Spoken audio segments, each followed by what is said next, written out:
showcase the advancements in AGS fostering the theme United in Service, celebrating our shared strength and commitment.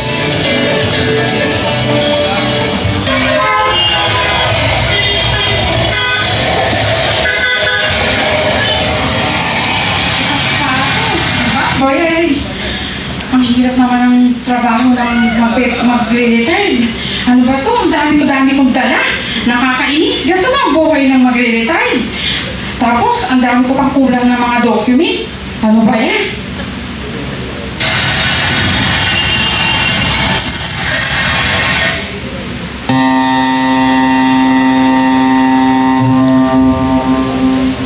Ay, sa wakas, akin ako sa Manila. Ay, nagtawag si Mrs. Hello, mami. Akin ako sa Manila. Nagpala ko retired, mayaman ka na.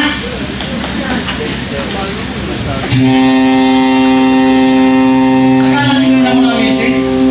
Ganun-ganun na lang mag-retard. Mahirap pa lang mag-retard. Sa 35 years in service ko, 35,000 din yung dala-dala ko ngayon sa sobrang hirap.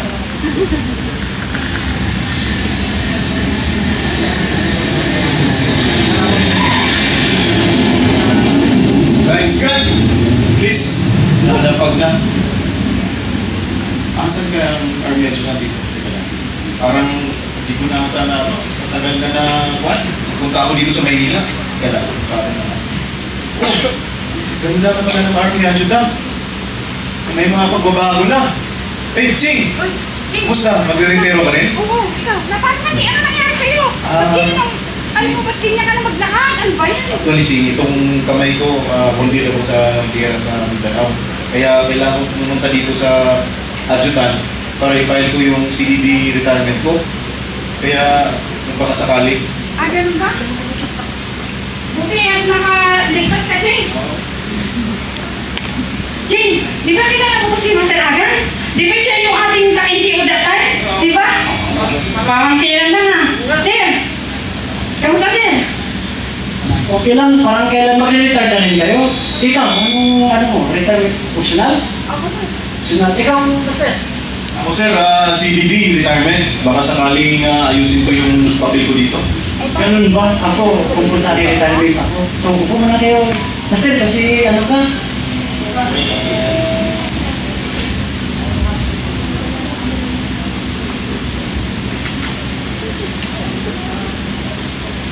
Sir, good morning, sir.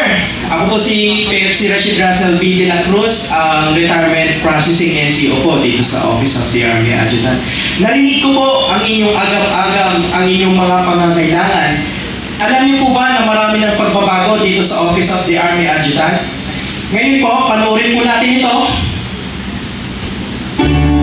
The President stated in his first persona the following. We are entering an age of exponential adoption of technology. It is the fourth industrial revolution. This will be characterized by the infusion of technology into almost every facet of our lives. The voluminous records stored in the government warehouses and archives have to be digitized. Those that are already stored in various inventories of data should be harmonized and shared across departments and agencies. Needless to say, these have to be kept in large data centers that are secure yet accessible. The headquarters, Philippine Army, now enters the digital transformation of all military records to improve the Philippine Army's performance and are critical to meeting the expectation of today's personnel. This transformation is also referred to as e-government. Yes, sir, nakita niyo na po yung pagbabago. Alam niyo rin po ba dito sa Office of the Army Adjutant, Philippine Army, na-digitize na rin po kami ng old files. Ngayon po, itong mga old files namin, sir, ay magagamit sa iba't ibang information system namin dito sa Philippine Army. Ngayon po, ang information systems namin dito sa Philippine Army, ito po, nandito po sa likod ninyo, ang OPIS, natin Orders Publication Information System po natin, kung saan ini-encode po yung mga orders directly, pumapasok na po sa information system natin. Yes po. Then dito rin po, ang personnel information system po natin, ito po yung SOI natin. Direct na po yan. Magkakadugtong po yan silang lahat. Ngayon po lahat sa Military Personnel File Information System po ninyo. Improvement na talaga na rin adjutant. Yes, sir. Pero sir, alam niyo po ba, dahil kayo po ay magre-retire, ay madali na lang po. Hindi na po tulad ng dati. Ngayon po, meron na po tayong tinatawag na e-retirement information system. Ngayon po, ang e-retirement information system ay ang proseso ng pagpapaikli na mahabang proseso dati. Ngayon sir, lahat ng mga in-input natin sa mga information system natin na to ay lalabas po dito. Ngayon po, dahil lumabas na po ang information system natin na ito, hindi nyo na po kailangan pumila ng mahaba, mainitan, hindi nyo na po kailangan bumiyahe mula Luzon, Visayas at Mindanao. Ngayon po sir, hayaan nyo po kami trabahuin ang para po sa inyo.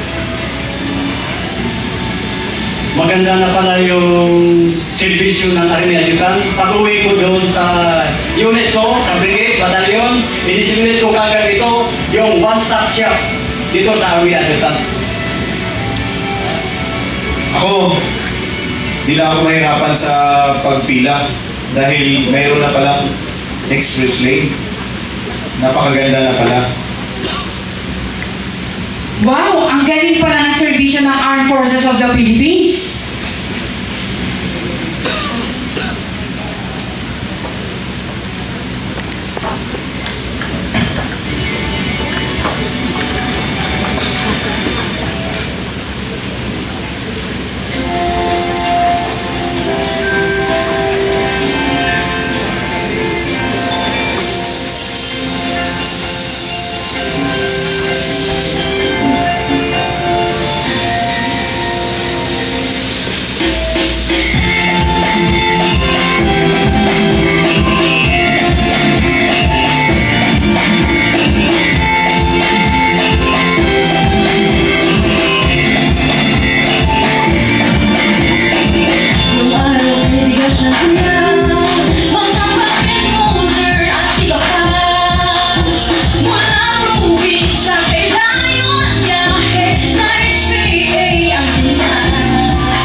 Bagong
naman nagpakirap ko sa kapitol. Wala ba yan?